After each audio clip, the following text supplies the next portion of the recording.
Hai hai hai. Selamat petang. Kita hari ni bersama ni dalam segmen santai je. Okey, sekarang kita berada di workshop macam biasalah. Um, Laporan tiap hari. Kegiatan di Taman Gembira. Yang ni kita di workshop kita lah. Ni banyak kereta yang dah keluar. Hari ni tinggal nak siapkan saki-baki lah, macam lori ni dah boleh ambil lah ni. Dah siap dah tadi berapa ganti hidrolik, sobi hidrolik dengan dia punya brek angin. Okey.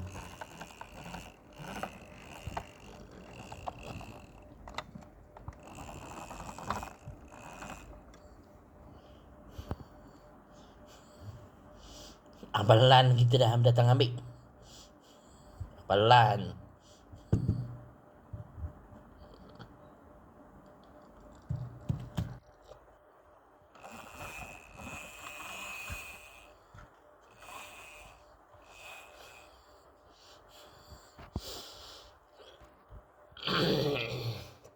Ni Abang Ali. Abang Ali ambil dia punya lori courier.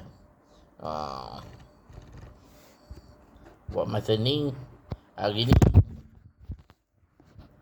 lori courier dibawa oleh budak baru. Land Cruiser.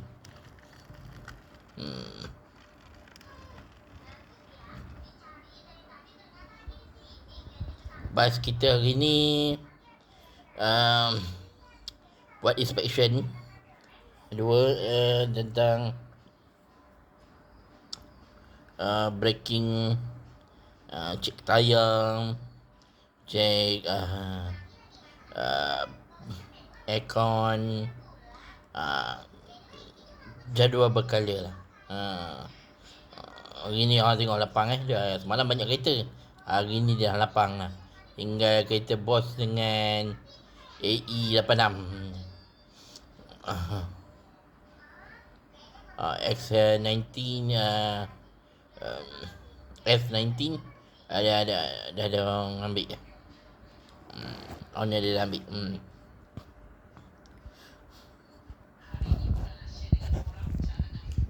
Kita punya kedai makan dengan bersedia minyak seperti biasa.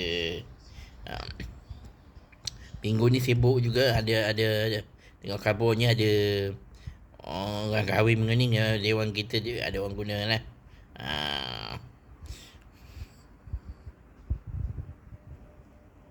Okey, itu saja liputan pada hari ni.